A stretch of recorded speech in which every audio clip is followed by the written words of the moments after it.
I'm just going to stand here down. Even though I'm from Chile, and I'm quite near from Brazil, eu não falo muito bem português, eu vou falar em inglês, mas eu espero em ano mais ser capaz de falar tudo isso, todo o linguagem das B Corps em português. Né? Eu vou mudar a inglês. I really liked to be linked to the last presentation from Richard, for I believe that there's no way that we can have a sustainable brand if there's no sustainable company beyond that.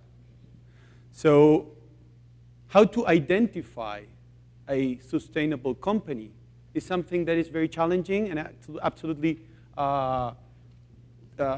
related to our days. And probably one of the best ways to understand if a company is sustainable or not, or trying to be sustainable or not, is asking the employees, right? Probably when we work in a company, we know very well which are the strengths and which are the weaknesses of the company towards sustainability. And that's something that we have figured out. We want to understand how those leaders of new companies are not only leading towards a purpose, towards, I would say, a dream, but also towards having a group of people working with the person leading the company, or many people leading that organization, trying to reach for sustainability as a culture indeed. So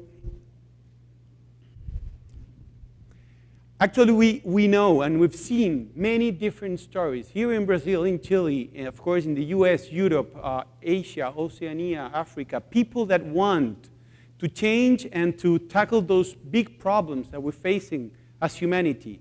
Most of them social and environmental problems. Probably most of us here in this room know a lot about that. And we understand that there's probably no better way to scale a solution than companies.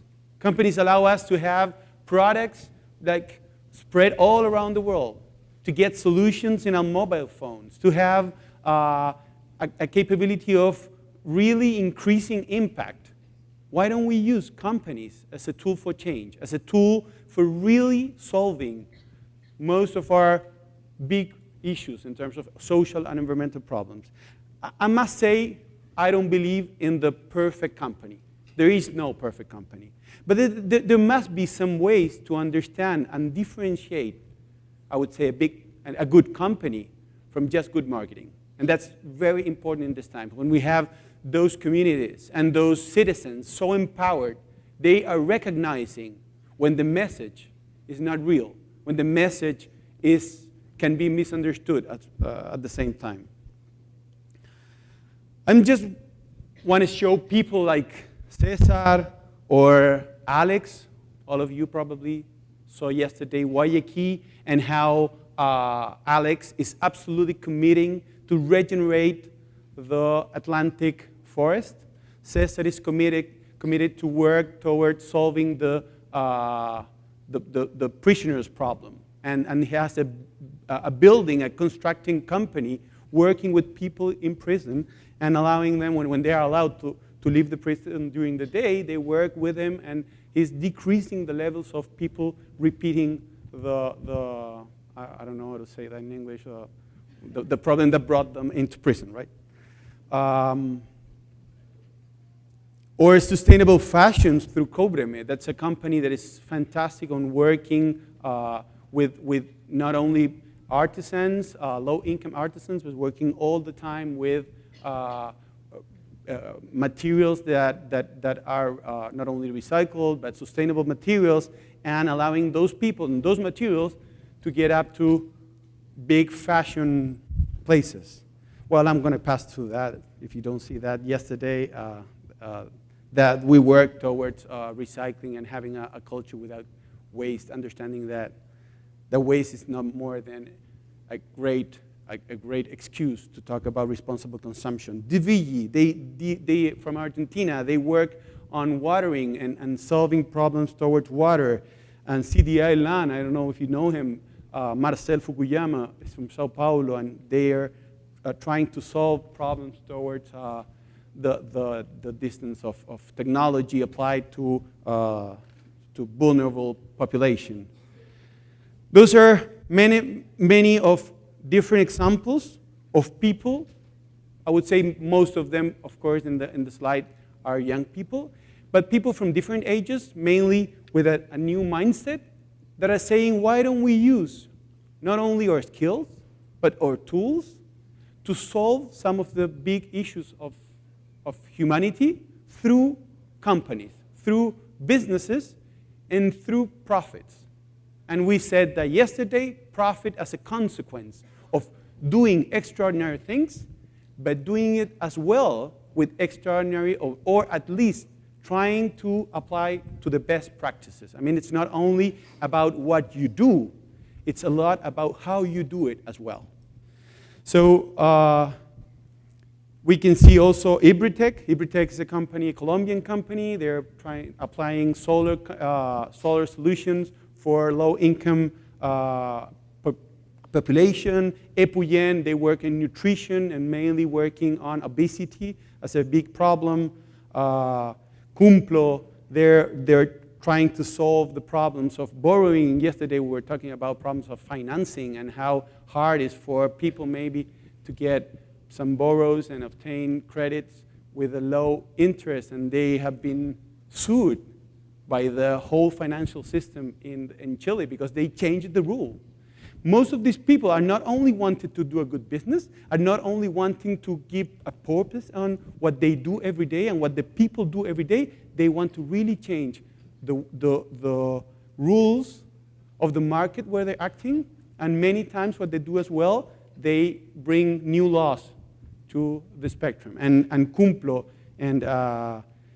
they have done a tremendous job in Chile. They're succeeding, and of course the suit didn't go through.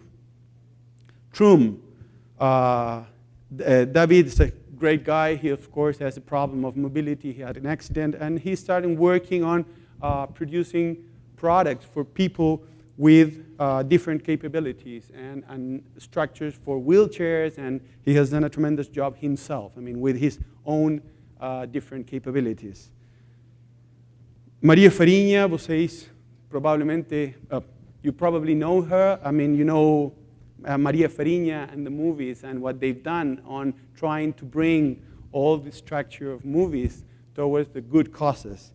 And Lumni, they're trying to help on educating and the system of financing education in South America. Those are some examples, not only about type of activities that you can see beyond the B Corps, but mainly faces, people, passion, and absolutely really capable people that have probably had other opportunities in the traditional markets, in the traditional companies. They wanted to do a difference with their tools and with their capabilities. So in the B Corp movement, what you see is mainly people that are trying to use the power of private enterprise to solve many of the problems like those four that are mentioned there. But you can imagine any of the problems that you can be tackling or be seeing every day that can be solved definitely through a business model. What is an Empresa B? Empresa B is the translation of a B Corp. A B Corp was created in the US. It's a movement created like in 2007. And the B stands for benefit. Those are the benefit corporations, corporations that use the power of business to solve social and environmental problems. How do they do it? First, they put a mission, a social or environmental mission, in the bylaws of the company. It's not only about declaring it, like putting it in the webpage, but it's very a huge, and maybe the biggest differentiation of a B Corp from just, I would say, a traditional company or good marketing is that the B Corps will put this mission in their bylaws. They will declare it, and this is absolutely mandatory for all the organization.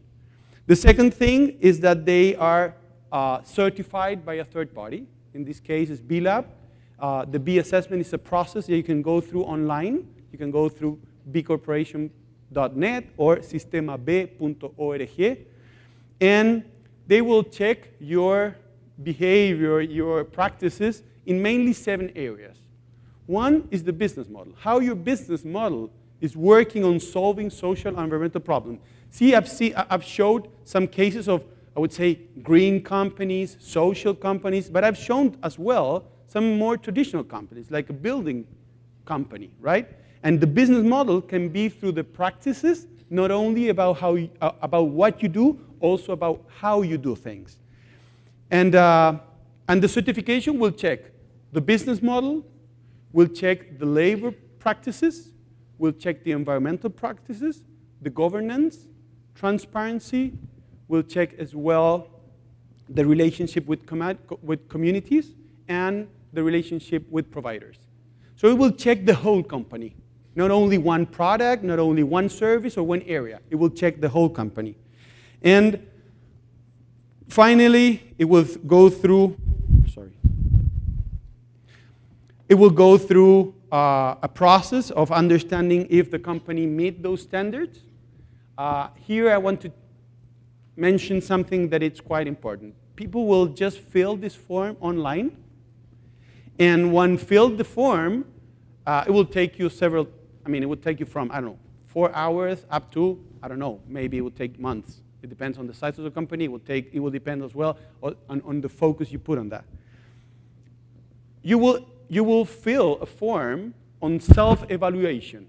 You will declare how nice you are. But then, when it comes to the moment of becoming a B Corp, you have the opportunity of getting certified. 2 things. First, in this moment, there are thousands of companies in the world just using the tool to measure what matters. Many companies in the world are just checking their standards in terms of those 7 aspects. And very, very big companies in the world are using that. And on second term, I want to mention that once a company gets the certain points that allows the company to get certified, that means 80 points up to 200, then they click and say, okay, I want to get certified. And they then are audited by B-Lab and maybe by a third party as well. The average of the companies in the world between their self-assessment and being audited, they decrease 15% of points. So we all think that we're nicer than what we are. And that's a huge difference because we've been told inside the companies, we've been told through the ecosystem that everything that we do is so nice and you can feel very proud of what you're doing, but it's different on getting it being certified and audited. Some of the B Corps that you've seen here, for example, Guayaquil or Triciclos that we've been talking yesterday, and some of the companies that I mentioned, but of course there's also as well some big companies very well known by most of us like Patagonia, and also the big companies like a big bank in Canada, the BRC, or some other companies like Methods or Plant Organics or 7th Generation. Big companies, most of them in the US, but in some other parts of the world, getting certified. And we've been seeing a movement all around the world, not only related to companies, but related to change. You can check, this presentation is not going to be in SlideShare, Richard, but you can ask the organization to bring it to you, and there's a video, very good, nice video of a festival, a music festival that we organized last year in Chile, and we've been organizing the second time this year in Chile and in Buenos Aires, mixing music and best bands with social entrepreneurs. So it was an extraordinary way to put together the whole movement, or the whole young movement in South America. How this movement has been moving is it's very clear to me what is happening and the power of what is happening. In 2011, all the B Corps were concentrated in North America, mainly in the US. There were a couple in Canada and one in Mexico. When we went from South America to say, hey guys, so why don't we globalize this movement? And they were saying, oh, we have plenty of work here in the US. We're not thinking about globalizing anything. And we convinced them. And in that time, there were only B Corps in 3 countries. In this moment, there are there are B Corps in 32 countries, actually more than 990 B Corps, expecting soon to have more than 1,000 B Corps, really, and spreading all around the world. In South America, there are all, actually 97 B Corps, 15 of them in Brazil. Actually, I mentioned CDI, I mentioned Maria Farinha, but there's also Combio here in the room, AOCA. You can get in contact with them through sistemaB.org, and this movement is really growing not only in spreading all around the world, it's a global need. Second, not only in having more B Corps and great B Corps with great examples, but also bigger B corporations all around the world. We're really seeing how big companies are first going through the B Corp process, and soon we will start having big B corporations like the one Rafael mentioned yesterday, Ben & Jerry's, that is owned by Unilever. We're really seeing a big and massive change in the big ecosystem of companies all around the world. Also, many big companies are buying subsidiaries or creating subsidiaries or buying smaller companies to learn about what a B Corp means. And of course, we're reaching new places and creating new chapters. We have launched Sistema B Brazil in October last year, and we're growing very fastly, and most of them fastly, very strongly. Sistema B, as an organization, is not only committed to create but have more companies to get certified, but also working with academy, opinion leaders, with capital, with impact investment, with public policies. We are probably going to have the first the B law outside North America, probably in Chile, during this year or next year. So mainly, what I want to say to you and want to leave in the room is get connected to this movement. This movement is growing. This movement really helps to understand what the impact of a company means. Even though you don't want to get certified, get in contact. What does it mean to change the bylaws of a company, to get committed to a social and environmental mission, and really use the power of business, the power of brands, to change the world towards the world we need. Thank you very much. You're all invited.